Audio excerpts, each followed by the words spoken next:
Muy buenos días, hermanos en Cristo y María. Una mañana más aquí para compartir la palabra dulce de Dios. Hoy es viernes 17 de febrero de 2023. Les habla el Padre Tomás Galarza Figueroa y este es su canal de gracia y bendición. Vamos a pedir al Señor que en esta mañana santa nos acompañe en nuestro caminar, para que podamos ver nuestra propia ciudad, nuestro corazón, y nos demos cuenta de hacia quién se inclina nuestro corazón para poder corregir a tiempo cualquiera cosa que haya allí que nos esté apartando de Dios. Y para poder tomar una decisión particular, un proceso y un camino en santidad. Para los hombres eso es imposible. Para Dios nada hay imposible. La primera lectura tomada del libro del Génesis en el capítulo 11, versos 1 al 9. Mira la introducción de este pasaje. Toda la tierra hablaba una misma lengua con las mismas palabras. No olvides esto. Ya Noé con sus hijos bajaron del arca, se establecieron y fundaron los primeros pueblos. Estos ya han crecido, se han congregado y están buscando alternativas para su vida. Vamos a ver una de esas alternativas. Al emigrar los hombres desde Oriente encontraron una llanura en la tierra de Senaar y se establecieron allí. Se dijeron unos a otros: vamos a preparar ladrillos y a coserlos al fuego. Esa parte me parece espectacular. Vamos a trabajar, vamos a ser dignos, vamos a unificarnos, maravilloso. Y emplearon ladrillos en vez de piedra y alquitrán en vez de argamasa. Están progresando, ya las ciencias, la tecnología va en aumento, la cosa está bastante bien. Luego se dijeron: vamos a construir una ciudad y una torre que alcance el cielo.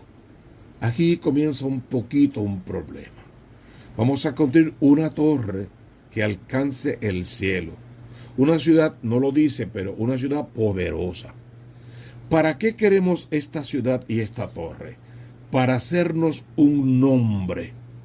No sea que nos dispersemos por la superficie de la tierra, para hacernos un nombre.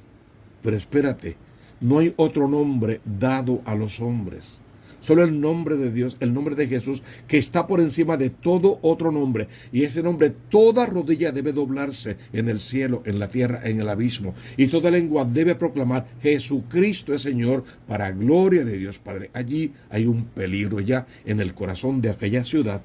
Cuida que ese peligro también no esté en tu corazón para hacerme un nombre, para mi vanagloria, para mi soberbia, para endiosarme, para alcanzar a Dios, para desencumbrarlo, para llegar al cielo por mis solos méritos, porque yo soy Dios, y si posible acabo con el Dios de Israel. Todo ese pensamiento comienza a acumularse detrás del pueblo de Israel.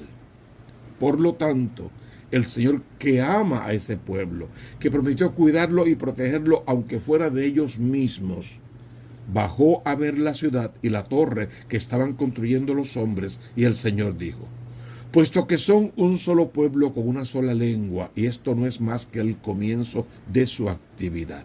Hay peligro, están en el camino incorrecto, se están uniendo en fuerzas, pero no para hacer el bien, sino para hacer el mal. Se están dañando y pueden dañar a los demás. Vamos a corregir esto a tiempo. Si eso es así en un principio, nada de lo que decidan hacer les resultará imposible.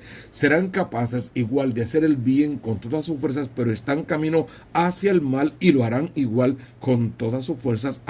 Van hacia una vida sin Dios, y esa es la hecatombe, la perdición total, la anarquía, la total desorganización de la vida, el disparate. Por lo tanto, bajémonos pues y confundamos su lengua. Me gusta el texto que habla en plural. Yo entiendo es rápido el misterio de la Santísima Trinidad. Bajemos y confundamos sus lenguas, de modo que ninguno entienda la lengua del prójimo. El Señor los dispersó allí por la superficie de la tierra y cesaron de construir la ciudad. Por eso se llama Babel, porque allí confundió el Señor la lengua de toda la tierra, y desde allí los dispersó el Señor por la superficie de la tierra. Hemos dicho y repetimos, la Biblia no es un libro de historia. No vamos a la Biblia a eso, pero tiene datos históricos importantes, algo de ciencia, algo de tecnología, algo de todo un poco, pero sigue siendo un libro de fe. Este relato en particular, este relato que recoge datos reales de la ciudad y la cultura que imperaban en Babilonia en aquel momento. Había una variedad de idiomas, tú sabes eso, había un pueblo, había esclavos, había de todo un poco y había variedad de idiomas. Y entre los prisioneros que tiene esa ciudad, pues mientras más prisioneros de más lugares llegaran, más idiomas se congregaban allí. Habían edificios construidos con ladrillos, eso es cierto. Había una torre piramidal de 7 pisos y en el último un santuario consagrado a Marduk, al dios de Babel o de Babilonia, a un dios falso. Ese es el problema. Los dioses falsos de Babilonia y de los pueblos cananeos y de todos los pueblos paganos. Ese es el problema. Estaban siguiendo ya a dioses falsos. El pueblo judío, el pueblo de Israel, estaba mirando ya a dioses falsos y abandonando un poco lo que era el verdadero Dios. La construcción de aquella torre tan grande, tan poderosa, por ejemplo en Mesopotamia, para el autor bíblico, ¿qué representa eso? Significa la base del pecado, el inicio del pecado, la fuerza del pecado y la soberbia del hombre, la soberbia del pueblo que quiere hacer un mundo sin Dios, que han aprendido lo malo de aquellas culturas paganas y han olvidado lo bueno de su esencia como pueblo elegido.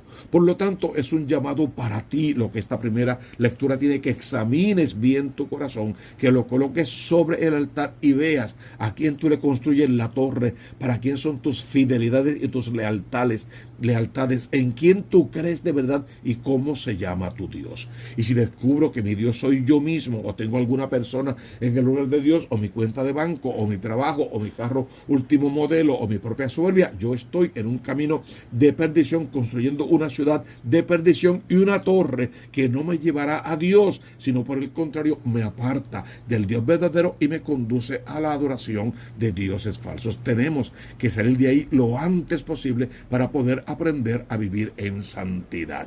Por eso responde el Salmo 32. Dichoso el pueblo que Dios escogió como heredad. El Señor deshace los planes de las naciones, frustra los proyectos de los pueblos, pero el plan del Señor subsiste por siempre, los proyectos de su corazón de edad en edad. Si es dichoso el pueblo que Dios escogió como heredad, tú eres el hijo amado de Dios y a ti es a quien Dios ha escogido para heredarte el reino de los cielos. Tú eres su heredad a la vez que al ser su heredero heredas con poder la vida eterna, la eterna y definitiva Pascua, la gloria de Dios, participar de su gloria. Entonces no intentes medir fuerzas con Dios, porque Él deshace nuestros planes si quiere, Él frustra nuestras acciones, porque lo que subsiste por siempre es el plan de Dios. Cielo y tierra pasarán, mas su palabra nunca va a pasar. Lee ese salmo en casa, como te pido siempre, escudriñalo, deja que Dios te hable y con él en mente forma y educa a tus hijos para Dios. Es el Evangelio según San Marcos en el capítulo 8, versos 34 al capítulo 9, verso 1. En aquel tiempo, llamando a la gente y a sus discípulos, Jesús les dijo: si alguno quiere venir en pos de mí, que se niegue a sí mismo, tome su cruz y me siga. Ya ahí haces un paralelo con la primera lectura. Cuidado con las torres que estás construyendo. ¿De verdad tú quieres llegar a Dios, alcanzar a Dios? Niégate a ti mismo. No tengas dioses falsos. Tú no seas el Dios falso de tu vida.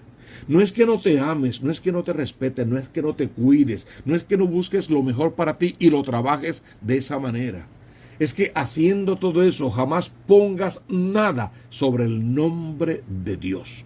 Que Dios sea centro, norte y guía de toda tu existencia. Porque quien quiera salvar su vida, entiéndase, para este mundo, la perderá. Pero el que la pierda en este mundo, o sea, la entregue por Dios y por el Evangelio, ese se salvará. Es vivir la vida con alegría, con fuerza, con entusiasmo, disfrutando de toda la creación como Dios la hizo y vio que era bueno, y en ese disfrute bueno de la creación alcanzar salvación, sanación y liberación de todas nuestras ataduras para continuar el camino de la perfección, el camino de la santidad. Pues, ¿De qué le sirve a un hombre ganar el mundo entero y perder su alma? Eso lo hemos visto con tanta gente importante, según los estándares de este mundo, que mueren solos, tristes, abandonados, en la mayor opulencia y riqueza, sin amor, sin cariño, sin familia, y luego los hijos peleándose por lo mucho o poco que dejaron, odiándose más entre ellos, dividiéndose cada vez más. Algunos se encuentran muertos en sus bañeras, en sus casas, en sus hogares, drogados, y no sé cuántas historias más. ¿De qué le sirve a un hombre ganar la vida entera si la vida misma es persecución, tristeza, soledad, amargura, miedo, un miedo terrible, una persecución que viene del mundo y de su propio interior, de su conciencia pecaminosa, y que luego lo que hacen a veces es cambiar a Dios por un vicio, y luego no tratan a Dios como Dios, tratan a Dios como la cura de su vicio, de su malestar, y usan a Dios para intentar seguir viviendo, pero en fin de cuentas esas almas están en riesgo de perderse, y no estamos viviendo para perdernos, sino todo lo contrario, para salvarnos. Quien se avergüence de mí y de mis palabras en esta generación adúltera y pecadora, también el Hijo del Hombre se avergonzará de él cuando venga con la gloria de su Padre entre los santos ángeles. El que me niegue a mí entre los hombres, yo lo voy a negar. El que me ame, lógicamente lo voy a amar. Y de esa manera Dios establece unos parámetros de lo que es el seguimiento, el discipulado, el sufrimiento. O sea, tenemos que aceptar que el sufrimiento es parte de nuestro camino de salvación. No lo vamos a buscar el sufrimiento por el sufrimiento, pero el mundo tiende a un hedonismo, al placer por el placer, y tampoco es así. En el medio está la virtud. En verdad les digo que algunos de los aquí presentes no gustarán la muerte hasta que vean el reino de Dios en toda su potencia. Pues lo pueden ver todos los días en el milagro eucarístico, en el sacramento de la confesión, en la caridad bien vivida y práctica, en el apostolado hecho a conciencia, en el arte de aprender a perdonar y a pedir perdón, y en la sabiduría de vivir conociendo y cumpliendo siempre con la voluntad de Dios. Recuerdo un ejemplo que nos daban en la clase. Tú tienes una vela encendida. Si viene un viento, cualquier viento, esa vela fácilmente se apaga. La llama de la vela representaría tu fe. Es una fe débil, pequeña, apenas en su comienzo, que necesita protección, y la protección la da la mano poderosa de Dios. Pero si rechazo a la mano poderosa de Dios, esa vela jamás se va a convertir en una verdadera llama.